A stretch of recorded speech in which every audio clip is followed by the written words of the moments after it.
हाँ, तो मेहरबान कदरदान साहिबदान, लगाओ अपना ध्यान, खोलो अपने कान। तो बेटा यही यही चैप्टर है ना, आपको यही पढ़ना है ना, चैप्टर नंबर 2, सूक्ष्म जीव मित्र एवं शत्रु। तो बेटा ध्यान दो, अब ध्यान से। हाँ, अध्याय 2 हम पढ़ने जा रहे हैं। और अध्याय 2 सबसे पहले मैं आपको बता दूं कि एनसीईआरटी का सबसे इंपॉर्टेंट ये चैप्टर है। एनसीईआरटी ऑफ क्लास 8 में सबसे इंपॉर्टेंट चैप्टर अध्याय 2, सूक्ष्म जीव मित्र एवं शत्रु। सूक्ष्म जीव, माइक्रो ऑर्गेनिज्म, जिसको हम कहते हैं इंग्लिश में माइक्रो ऑर्गेनिज्म। ठीक है। और इसका नाम माइक्रो ऑर्गेनिज्म क्यों पड़ा, इसके बारे में भी हम पढ़ेंगे। और ये हमारा मित्र कैसे है, और मित्र है सर तो फिर शत्रु कैसे है, और मित्र और शत्रु दोनों है कैसे, इसके बारे में भी हम समझेंगे। ठीक है। उससे पहले आपको दुनिया के उस रोमांचक सफर पर ले जाते हैं। तो आओ बच्चों, इस वीडियो के माध्यम से हम उन प्राकृतिक सौंदर्यता, रंगीन इस दुनिया से कहीं दूर, इस पर्वत, पहाड़ जो कि हमारे वातावरण का एक अभिन्न अंग होते हुए हमें इन जीवनदायिनी वृक्षों की सुमधुर छाया के बीच, इन समुद्र की लहरों से उफनती हुई मदमस्त हवाओं के बीच आपको लेकर चलता हूँ इन रेगिस्तान में, इस एकांत भालू के जैसे शांत इन समुद्र की गहराइयों में चेली फिश के लहराते हुए पवन दृश्य। आपको इस सील के शांत व्यवहार को आपने कभी अपने अंदर महसूस किया है? क्या आप इस पंछी के भांति उन्मुक्त उड़ते हुए गगन को छूने का कभी प्रयास किया? चकाचौंध कर देने वाली भीड़ भरी दुनिया से दूर रहने का प्रयास किया है? आप इस व्यस्तम और व्यस्त जिंदगी में इस कदर खो गए हैं कि आपको इसे सोचने का कभी मौका ही नहीं मिला। तो यह आपकी गलती नहीं है। तो चलिए शुरुआत करते हैं अब उस किताबी ज्ञान की तरफ। सबसे पहले आप लोग का बहुत बहुत स्वागत है हमारे क्रांति न्यूज चैनल की तरफ से। मैं कौशल कुमार, और जो नए मेरे दोस्त हैं, है ना, उन लोग का भी हार्दिक अभिनंदन करता हूं। और यहाँ पर आपने देखा कि आपके आसपास के स्थानों पर पौधे एवं जंतुओं सहित अनेक सजीव देखे गए, परंतु कुछ ऐसे भी जीव हैं जिन्हें हम बिना यंत्र की सहायता से केवल आंखों से नहीं देख सकते। इन्हें हम क्या बोलते हैं बेटा? बेटा सूक्ष्म जीव बोलते हैं। क्या बोलते हैं? सूक्ष्म जीव बोलते हैं। तो इसको आप इतना आपको याद होना चाहिए कि जिन्हें हम बिना आंखों की सहायता से नहीं देख सकते हैं, बिना यंत्र की सहायता से नहीं देख सकते हैं, नंगी आंखों से नहीं देख सकते हैं, उन्हें हम सूक्ष्म जीव कहते हैं। समझ में आया? ठीक है। हाँ, वही बात है, वही बात है। आप इन्हें ना ये आप नेक्ड आई से नहीं देख सकते बेटा। ये उन्हीं जीवों के बारे में बात कर रहे हैं जो आप ऐसे तो बहुत सारे जीव देखे होंगे, हाथी से लेके, चींटी से लेके, मच्छर से लेके, मच्छर से भी छोटे हैं। उदाहरण के लिए अब देखो यहाँ पर उदाहरण है आपको दिया गया है कि वर्षा ऋतु में नम ब्रेड, थोड़ा हाइलाइटर बहुत गड्ढा हो गया, इसको थोड़ा सा बस 1 सेकेंड, ये, हाँ अब बात करते हैं कि इसकी सफेद धब्बे काले धब्बों से ढक जाती है। आपने देखा होगा, देखा है कि नहीं? मम्मी जब ब्रेड लाती है और ब्रेड कई दिनों तक ऐसे ही पड़ा रह जाता है बाहर नमी स्थानों पे, तो क्या होता है उसमें काले काले फफूंद लाइक स्ट्रक्चर, देखो आपकी स्किन पे दिखाई दे रहा है, ऐसे पड़ जाते हैं ना मोल्ड, इसे हम बोलते हैं फफूंद, है ना बेटा? अच्छी बात है, समझ में आ रहा है? इन धब्बों का आवर्धक लेंस देखो आपकी स्किन पे दिखाई दे रहा है, आवर्धक लेंस है। ठीक है। तो ये, हाँ हाँ याद आया, ये आपको मिलता था ना मैग्नीफाइंग ग्लास, ये आप जब नया नया इंस्ट्रूमेंट बॉक्स करते होगे तो आपको मिलता होगा ना। आपको काले रंग की गोल सूक्ष्म संरचनाएं दिखाई देंगी। ठीक है। आप जब मैग्नीफाइंग ग्लास या आवर्धक लेंस से देखोगे तो आपको ऐसे ऐसे गोल गोल गोल सूक्ष्म संरचनाएं, आप जानते हो इन संरचनाएं क्या है और कहाँ से आई हैं? तो इसी के बारे में हम विस्तार से चर्चा करेंगे। सबसे पहले हम लोग कुछ एक्टिविटी कर लेते हैं। पहले बच्चों एक्टिविटी करना है, और इसमें दिया गया है कि बगीचे अथवा मैदान मतलब फील्ड, है ना, फील्ड तो जानते हो कि रोज खेलने जाते हो बेटा, है फुटबॉल बास्केटबॉल टीडी टीनो। तो एक बीकर में थोड़ी सी, बीकर समझते हो बेटा? बीकर, ओ यार, आप कभी गए हो कि नहीं? आप प्रैक्टिकल लैब जब आपको कराया जाता है तो आप गए हो कि नहीं गए हो, सही से बताना। जब आप गए होगे प्रैक्टिकल लैब में तो आपको ऐसे बीकर दिखाई देगा होगा ना, और वहां पर आप बीकर लेते हो, ऐसे कुछ ट्यूब होते हैं ये, ऐसे। ठीक है। कुछ और भी वस्तु होती हैं। तो ये बीकर है, समझ में आया? और बीकर में आपको गीली मिट्टी लेना है, तथा इसमें कुछ जल डालना है, ठीक है। और जब जानते हो कि मिट्टी भारी होती है तो इसके कारण इसके कण जो होंगे, कण पार्टिकल कहाँ बढ़ जाएंगे, नीचे तली में तलछटी में बढ़ जाएंगे, ये तलछटी में बढ़ जाएंगे क्या। आप जब इसमें मान लो सपोज डेट ये वाटर है और उसमें जल में आप थोड़ा सा क्या मिला ली हो बेटा, मिट्टी मिला ली हो, ये मान लो मिट्टी है, तो मिट्टी के कण क्या हो जाएंगे, तलछटी में जाके बैठ जाएंगे, इकट्ठे हो जाएंगे, और जल का लेयर जो है उस पर ऊपर है, उसमें से थोड़ा सा जल लेना है, क्या करना है बेटा, थोड़ा सा आपको क्या लेना है, जल। तो थोड़ा सा जल ले लेना और एक बूंद जल की, ओ स्लाइड स्लाइड समझते हो, देखो आपको स्क्रीन पे दिखा रहा हो स्लाइड, ये ऐसे होता है ना स्लाइड, तो स्लाइड पर लेकर सूक्ष्मदर्शी की सहायता से इसका प्रेशर करना, ठीक है। तो आप क्या देखते हो बताओ, आपको कुछ कुछ दिखाई दिया उसमें, छोटे छोटे छोटे छोटे ऑर्गेनिज्म प्यारे प्यारे हैं तो दिखाई दिया।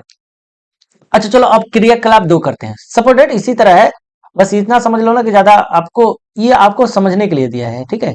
तो क्रियाकलाप दो में क्या दिया है कि एक पोखर से कुछ जल के बूंदे ले लेना और कांच की स्लाइड पर उसी तरह फैलाकर सूक्ष्मदर्शी की सहायता से इसका प्रेशर करना। अच्छा आपको क्या दिखता है इसमें, सूक्ष्म जीव गति करते हुए दिखाई देते हैं, हाँ सर दिखाई तो देते हैं आप करना है, आपको एक्टिविटी करोगे तब समझ में आता है और काफी मतलब अच्छे से समझ में आता है। तो इन प्रेशरों से पता चलता है, एक मिनट, एवं पानी, ठीक है, मृदा और पानी ये अनेक छोटे छोटे सूक्ष्म जीव उपस्थित होते हैं। बेटा ये बात है, मिट्टी ही पानी में नहीं, आप कहो ना, मतलब संसार के हर एक भौतिक कण में ये सूक्ष्म जीव उपस्थित होते हैं, और सूक्ष्म जीव इतने छोटे होते हैं कि उन्हें बिना यंत्र की सहायता से देखा ही नहीं जा सकता बेटा। इनमें से कुछ, जैसे बेड पर उगने वाले जो कवक अभी आपको देखा है ब्रेड मोल्ड, वो आवर्धक लेंस की सहायता से देखा जा सकता है, ठीक है, ये तो देख सकते हैं, जबकि अन्य बिना सूक्ष्मदर्शी की सहायता से बेटा देखा ही नहीं जा सकता। अभी तक से आपने देखा कि आवर्धक लेंस की सहायता से आपने देख लिया, लेकिन कुछ ऐसे भी होते हैं ना कि जो सूक्ष्मदर्शी, हाँ ये बात हुआ, माइक्रोस्कोप इसको बोलते हो। अब ये इसको आप प्रैक्टिकल लैब में ही देख सकते हो, ठीक है, मेरे पास देखो, आप स्क्रीन पर मैं डाल देता हूँ एक इसका, लेकिन आप इसको जाना है ना। सूक्ष्म जीवों को चार मुख्य वर्गों में विभाजित किया गया है, बांटा गया है, मतलब ये वर्ग कौन कौन से हैं, पहला है जीवाणु, दूसरा कवक, तीसरा प्रोटोजोआ और कुछ सवाल भी हैं। बेटा ध्यान देना, मैं कुछ सवाल की बात कर रहा हूँ, सभी सवालों की बात नहीं कर रहा हूँ। और यहाँ पर ध्यान देने वाली बात एक और है कि देखो क्या बोला मैंने, जीवाणु, जीवाणु को आप जो बच्चे इंग्लिश मीडियम को समझ लेंगे, ठीक है, जीवाणु को मतलब बोलते हैं इंग्लिश में बैक्टीरिया, क्या बोलते हैं, बैक्टीरिया, ठीक है, बैक्टीरिया। आप थोड़ी राइटिंग मेरी वैसी है तो आप समझ लेना। कवक को बोलते हैं बेटा फंजाई, फंगाई बोलता है कोई, फंजाई बोलता है, समझो। Oh sorry sorry sorry, fungi का मीनिंग गलत हो गया, FUNGI फंगाई, ठीक है। और प्रोटोजोआ को तो प्रोटोजोआ ही बोला जाता है, और शैवाल को बोलो एल्गी, एल्गी, ठीक है। तो जीवाणु, शैवाल, प्रोटोजोआ और कवक के कुछ समान सूक्ष्म जीव चित्र 2.1 और 2.4 में दर्शाए गए। बेटा अभी थोड़ा सा धैर्य रखना, पेशेंस रखना, आपको दिखाएंगे, घबराओ नहीं।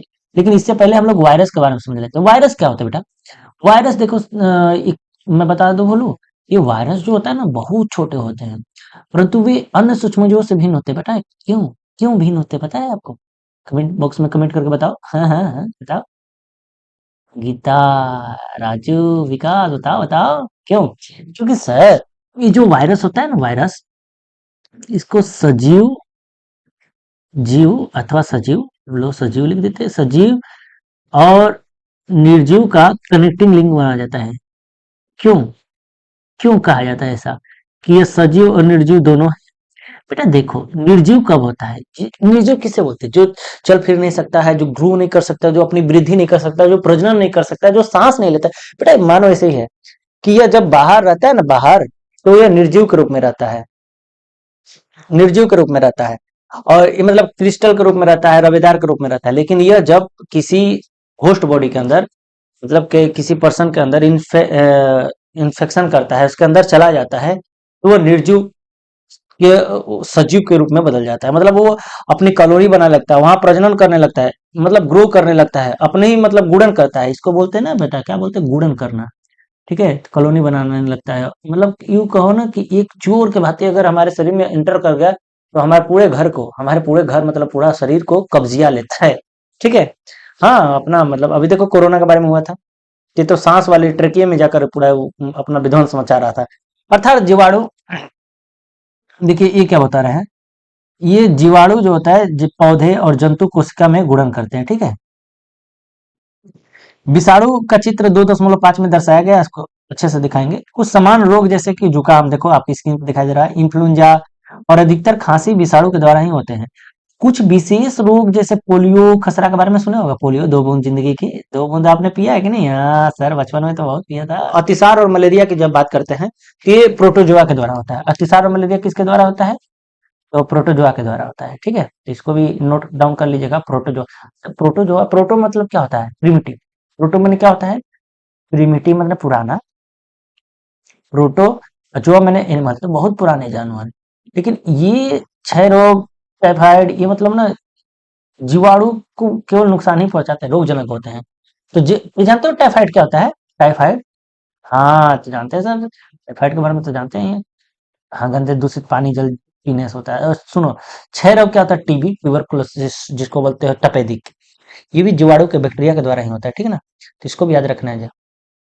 अच्छा, हाँ हाँ, सुनो, बहुत अच्छा सवाल है आपका सर। अतिसार और देखो, डायरिया और डिसेंट्री में अंतर है, ठीक है। डायरिया, अभी आपको मैं बता दूं, डायरिया अलग चीज है, डिसेंट्री अलग चीज है। डिसेंट्री अब जब अनपच हो जाता है, जिसको बोलते हैं, से होता है। अब इसके बारे में आप कक्षा, देखो 6 में पढ़े होगे, 7 में पढ़े होगे, कुछ सूक्ष्म जीवों के बारे में आप कक्षा 6-7 में पढ़ चुके हैं, ठीक है। आपको देखो यहाँ पर आपका सब्र को मान मैंने तोड़ना नहीं चाहता, तो 2.1 में जो जीवाणु की बात कर रहा था ना, स्पाइरल जीवाणु, स्पाइरल मतलब समझते हो क्या होता है? स्पाइरल ऐसे ऐसे ऐसे ऐसे, स्पाइरल इसको बोलते हैं। और छड़नुमा मतलब रोड लाइक सही, ठीक है। इसको छड़नुमा जीवाणु बोलते हैं, ठीक है। रोड रोड समझते हैं, रोड लोहा के जैसा। और ये देखो स्पाइरोगेरा, ये एक फिलामेंटस रूप में होता है, मतलब धागे के रूप में होता है, ऐसे ऐसे ऐसे ऐसे ऐसे ऐसे, देख रहे हो? स्पाइरोगेरा है। और एक क्लेमिडोमोनास है, देख रहे हो, दूसिलिया फ्लैजिला निकला है, तो क्लेमिडोमोनास है।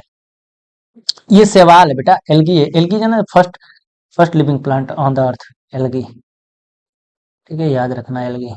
और ये अमीबा के बारे में, पैरामीशियम के बारे में तो आपने समझा ही है। प्रोटोजोआ देखो, एंट अमीबा हिस्टोरिका से होता है, अमीबिया पेचिस होता है। ये सब क्लास जब आप 11th में जाओगे ना, तो आपको अच्छे से डिटेल में, फुल डिटेल में आपको बताया जाएगा, ठीक है। अभी फिलहाल में इतना ही समझो। देखो यहाँ पर अभी आप कवक के बारे में बात कर रहे थे ना। अच्छा, इसमें आप एक नोट डाउन कर लेना बेटा, पेनिसिलियम होता है ना, इससे प्रतिजैविक बनाया जाता है। पेनिसिलियम से क्या बनाया जाता है? प्रतिजैविक। क्या बनाया जाता है? एंटीबायोटिक जिसको बोलते हो, प्रति, हाँ, ये बैक्टीरिया का ग्रोथ करने में रोकता है, ठीक है, पेनिसिलियम। पेनिसिलियम। और ये राइजोपस, तो ब्रेड मोल्ड, तो आपको ब्रेड के ऊपर मैंने दिखाया, एस्परजिलस भी है, ये फफूंदी है। और अभी आपको देखो, कुछ ऐसे दोस्त आपको दिखाने जा रहे हैं, देखिए क्या आपको दिखे। मित्रवत सूक्ष्म जीव, ठीक है। इससे पहले हम देखते हैं कि सूक्ष्म जीव कहाँ रहते हैं। ये आपको दिखाई दे रहा है स्क्रीन पर जो चित्र है, यही है तो बैक्टीरिया है, अरे सॉरी, वायरस है। क्या है ये वायरस है, वायरस, ठीक है, ये देख रहे हो। हाँ, वायरस, वायरस। हाँ, ये जो टिनकले है ना, इस होस्ट बॉडी पर कैप्चर करने के लिए होते हैं ये, ठीक है, ये वायरस है। तो हाँ, एक्सकल शेप के हैं। अब सुनो, सूक्ष्म जीव कहाँ रहते हैं, इसके बारे में हम लोग चर्चा करें। तो सूक्ष्म जीव देखो बहुत प्रकार का हो सकता है। सूक्ष्म जीव होता है माइक्रो ऑर्गेनिज्म, ये कोशिकीय भी हो सकता है और बहुकोशिकीय भी हो सकता है। फिलहाल में हम लोग देखते हैं कि एक कोशिकीय में जीवाणु होता है, जिसको बैक्टीरिया बोलते हैं, कुछ शैवाल होता है, एल्गी, और प्रोटोजोआ होते हैं। लेकिन अब देखो, एक बात बता दूं कि कई शैवाल और कवक बहुकोशिकीय होते हैं। कई ठो शैवाल की अगर मैं बात करूं, स्पाइरो वगैरह वगैरह, इस सब सब बहुत बहुकोशिकीय। यह बर्फीली शीत से उष्ण गर्म स्रोतों तक हर परिस्थिति में, देखो अब आर्की बैक्टीरिया, यू बैक्टीरिया के बारे में जब बात करोगे, तो आर्की बैक्टीरिया होता है जो गर्म गर्म कुंड के झरनों झरनों में भी वो हो जाते हैं, तो कीवी बैक्टीरिया उतने नहीं सर्वाइव कर पाते। तो ये मरुस्थल, दलदल में भी पाए जाते हैं, और मनुष्य सहित सभी शरीरों के अंदर भी पाए जाते हैं बेटा। इतना ही नहीं है, ये मनुष्य के अंदर भी पाए जाते हैं। अब हमारे अंदर भी पाए जाते हैं लैक्टोबैसिलस, आपको याद है कि नहीं? अच्छा, कुछ सूक्ष्म जीव दूसरे सजीवों पर आश्रित होते हैं, और जबकि कुछ अन्य स्वतंत्र रूप में होते हैं, जैसे अमीबा, और जैसा कुछ सूक्ष्म जीव पैरामीश में हो गया। जबकि कवक एवं जीवाणु समूह में रहते हैं, ठीक है। तो कुछ देखो, ये आपको याद रहना चाहिए कि कुछ सूक्ष्म जीव अकेले भी स्वतंत्र रूप में अमीबा अमीबा है, लेकिन कुछ कवक और जीव क्या होते हैं, कॉलोनी बनाकर रहते हैं। तो इनको याद रहना है, ठीक है। मतलब वही कॉलोनी का मतलब, कहने का मतलब समूह में रहते हैं, ठीक है। अब सूक्ष्म जीव और हम, इनके बारे में चर्चा किया जाए। सूक्ष्म जीव से हमारा क्या जीवन में क्या क्या योगदान है। तो महत्वपूर्ण भूमिका निभाते हैं बेटा ये। हमारे लिए लाभदायक हैं और कुछ अन्य हानिकारक और जीवों में रोग के कारक बनते हैं। आइए हम विस्तार से इसका अध्ययन करें करें। समझो क्या है मित्र व सूक्ष्म जीव के बारे में बोला कि ये हमारे दोस्त कैसे हो गए और कब दुश्मन होते। देखो, अति का भला ना बरसना, अति का भला ना धूप, अति का भला ना बोलना, अति का भला ना चुप। तो मित्र व सूक्ष्म जीव का होने का मतलब है कि देखो प्यारे बच्चे, ये सूक्ष्म जीव विभिन्न कार्यों में हमारे उपयोग किया जाता है, जैसे दही, ब्रेड, केक बनाने में उपयोग किया जाता है इनका, है। तो अब देखो, प्राचीन काल से स्क्रीन पे दिख रहा है ना, ये देखो पिक्चर जो दिखाई दे रहा है, ये क्या कर रहा है अभी, इससे ना महुआ है, महुआ। और इस महुए को देखो, ये, हाँ, महुए से ये मतलब एल्कोहल, एल्कोहल समझते हो, एल्कोहल का इसको कहते हैं। तो किण्वन विधि द्वारा इसको बनाया जाता है, प्राचीन काल में से ही बनाया जाता है। एल्कोहल मतलब होता है बेटा शराब। देखो, ये शराब जो होता है ना, शरीर के लिए बहुत नुकसानदायक होता है। आपको बस मैंने आपको पढ़ाने के समझाने के पर्पज से दिखा रहा है ये वीडियो, है। तो महुआ का दारू बनाना नहीं आपको सिखा रहा हूँ, ठीक है। तो पर्यावरण को स्वच्छ रखने के लिए भी इसका उपयोग किया जाता है, किसका, सूक्ष्म जीव का। उदाहरण के लिए अगर बात किया जाए तो कार्बनिक जो अवशिष्ट होते हैं, कार्बनिक जिसको आप सड़ा गला सकते हो, और सब्जियों के छिलके जैसे हो गए, जंतु के जो अवशेष हो गए, जंतु जब मर जाते हैं ना, अब देखे होगे ना कि कहीं जंतु सड़क किनारे या दबके जैसे भी कुचल उचल के मर जाते हैं, तो कुछ दिनों के बाद वहां से कुछ दिन गंध आती है, लेकिन वहां से उसका डिकम्पोज हो जाता है, मतलब वहां से हट जाता है। कैसे? उसके अवशिष्ट जो होते हैं ना, उसको डिकम्पोज कौन करता है, मतलब कि उसका अपघटन कौन करता है, बताओ। यही तो सूक्ष्म जीव है, माइक्रो ऑर्गेनिज्म है, यही सब करते हैं। हाँ हाँ बेटा। हाँ, ये देखो बेटा, बहुत आपने अच्छा सवाल पूछा, लेकिन आपने पूछा तो आपको बताना तो पड़ेगा ही ना। बेटा, ये विष्ठा क्या है? विष्ठा देखो प्यारे बच्चे, विष्ठा मतलब होता है गोबर। याद आया, गोबर। हाँ, जिससे उपला बनाते हो, खाना बनाते हो, शुद्ध पवित्र चीज है बेटा। गाय का गोबर से तो पूरा घर लिपा जाता है ना। तो हाँ, उसी तरह सबका गोबर पवित्र है। मैं अब किसका क्या बताऊं। अपने गोबर से होली भी खेला होगा, ये देखो कितना शानदार होली खेल रहे हैं ये लोग। मजा आ रहा है ना देख के। आपने खेला है कि नहीं खेला है? जरूर कमेंट बॉक्स में जरूर कमेंट करके बताइएगा। अच्छा, अपघटन जीवाणुओं के द्वारा किया जाता है तथा हानिकारक पदार्थ बनते हैं, ठीक है।